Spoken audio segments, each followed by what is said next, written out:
You want to talk about the deadliest strategy in medieval warfare? It's not knights in shining armor. It's not swordplay, nor jousting, nor the longbow, and no, it's definitely not dragon-shaped helmets or boiling oil.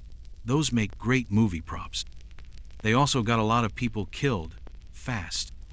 But if you wanted to win a war, really win it, with minimal risk and maximum devastation, you didn't charge. You waited. You starved them out. The siege. The slow, stinking, stomach-turning art of turning a castle into a coffin without ever setting foot inside. Siege warfare was the medieval equivalent of psychological torture married to public health disaster. And it worked because it always got personal. A sword might kill a man. A siege killed his mother, his cow, his entire harvest, and then made his kids eat the cow. Take Kenilworth Castle, summer of 1266, a beautiful fortress in the heart of England, and also the scene of what would become the longest siege in English history. 6 long, disease-ridden months. This was during the Second Barons' War, when Simon de Montfort's rebel followers were refusing to roll over for King Henry III. Now the king had options. He could storm the walls, sure, but his knights had just finished a civil war. They were low on morale and lower on limbs. So, instead, Henry goes slow. He dams the river, floods the surrounding land, turns the area into a marsh where nothing can move, no food, no rescue, no escape. The garrison holds out as long as they can. First, they eat their horses, then their dogs, then nothing at all. It ends with skin hanging off bones and grown men crying at the taste of boiled leather. No battle, no heroics, just a kingdom learning how to rot strategically. And that's the real story. Sieges weren't about glory. They were about logistics. And logistics don't care about chivalry. You want theater? Let's jump to Béziers, year 1209. First stop in the Albigensian Crusade, a papal campaign against the Cathars, a heretical sect in southern France. The town is told to give up the heretics. They refuse. So the Crusaders, French knights, Germans, and a healthy dose of religious bloodlust attack. When someone asks the papal legate how to tell the heretics from the faithful, he allegedly replies, "Kill them all. God will know his own."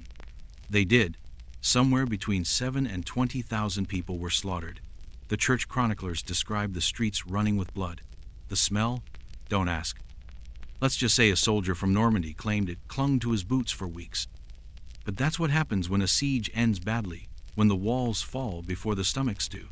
The whole point of siege warfare was to avoid this. Starvation wasn't just cheaper, it was cleaner. No, not literally. But you didn't have to murder every last citizen. You just waited until they were too weak to lift a spoon, let alone a sword. Which brings us to Rochester Castle, 1215. King John, the villain from every Robin Hood story, the one even his own chroniclers couldn't defend, faces off against rebellious barons. The defenders dig in. The walls are thick, and John's not interested in a long, slow loss. So, he goes underground, literally. He tunnels beneath the castle, and to collapse the stone above, he packs the mine with pig-fat 40 pigs. Specifically, not for feeding, for burning. The resulting fire brings down the southern tower in a blast of smoke and squealing. It's the most medieval combination of bacon and demolition you'll ever see. But even then, the defenders don't surrender. They retreat into the keep and hold out another 2 months until the food gives out, until the fire in their bellies is replaced by nothing.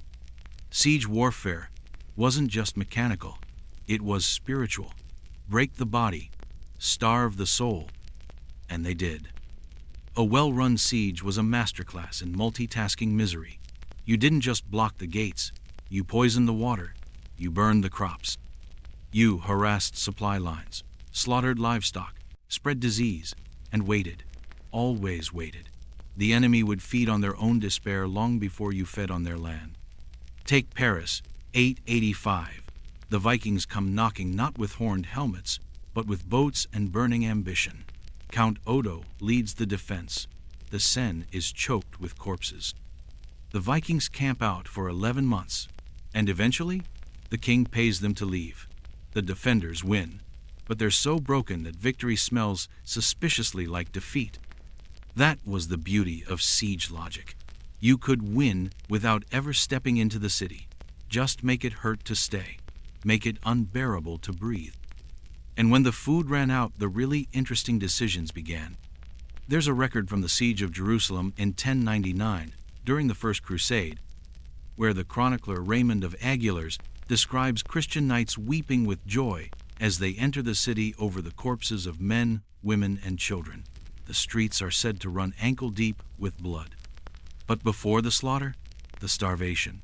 The Christian army, stuck outside for weeks, had already eaten all the pack animals. One group resorted to boiling their own sandals. Another ate the corpses of fallen comrades, because faith is eternal, but rations are not. Starvation was both sword and sermon. It didn't just kill you, it reminded everyone watching that resistance meant ruin.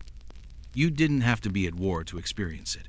Lords laid siege to peasants, bishops to towns. Entire villages were starved out for unpaid taxes.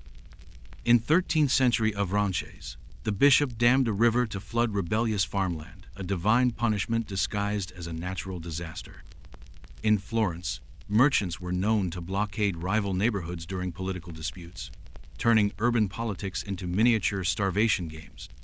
Even excommunication, the classic spiritual penalty, functioned as a kind of siege. It cut you off from communion, from contracts, from community. In medieval law, a person excommunicated couldn't inherit property, couldn't be buried in consecrated ground, couldn't be part of the living world or the dead. It wasn't divine justice. It was a pressure tactic, like closing a city gate and watching someone starve inside their own skin. And if the siege dragged on, and many did, then came the disease, the filth, the flies. In Thessaloniki, 1185, the Normans didn't even bother waiting. They broke in, slaughtered everyone, raped everything. One bishop, Eustathius, wrote a first-hand account that reads like a trauma diary, and this from a man who spent most of his life debating Greek verb tenses. He describes women being disemboweled in front of their children, and children being tied to their dead mothers and thrown in the street. So yes, sometimes the siege failed, and what followed was worse. But even when it worked, the results weren't clean. Siege warfare gutted economies. It erased generations. It reshaped maps. Edward III, during the 100 Years' War, laid siege to city after city. Calais, most famously, in 1346, 11 months. When it fell, he demanded 6 townsmen walk out barefoot, ropes around their necks, ready to die. They were spared only because his wife begged him to show mercy. That performance, that was part of the strategy. Sieges were meant to make an example, not just of the enemy, but of the next town, watching. Starve them now and save yourself a battle later. And then gunpowder showed up. Suddenly, walls weren't protection, they were invitations. Constantinople, 1453, the last stronghold of Byzantium. The Ottomans arrive under Mehmet II, with a cannon so massive it took 60 oxen to move it. The walls, once the envy of Europe, collapse in weeks. The city falls, not to starvation, but to sound. But don't think the siege died there. It just changed shape. Instead of rotting from within, now you collapsed from without. And yet, even with cannons, the old method still stuck, because there's something eternal about letting a man waste away while you eat in front of him. Final case study. Montségur, 1344, a mountain fortress, last refuge of the Cathars, besieged by French royal forces, surrounded, cut off, starve. When they surrender, they're given a choice: convert to Catholicism or burn. They choose the fire. Over 200 people, women, children, entire families walk into the flames. Because even in the face of starvation, humiliation, and certain death, sometimes the enemy refuses to play their part. And that's the risk of the siege. It's not just cruelty, it's a gamble. You bet that the body will break before the soul. But sometimes it doesn't. So the next time someone talks about medieval warfare and mentions swords or honor, Or a knight in polished armor riding into glory. Remind them of the other battlefield. The one with no horses, no trumpets, just mud, hunger, rats, and waiting. Siege warfare didn't win by fighting. It won by removing the need to fight. By proving that you don't have to kill a man to defeat him. You just have to let him starve long enough to thank you for ending it.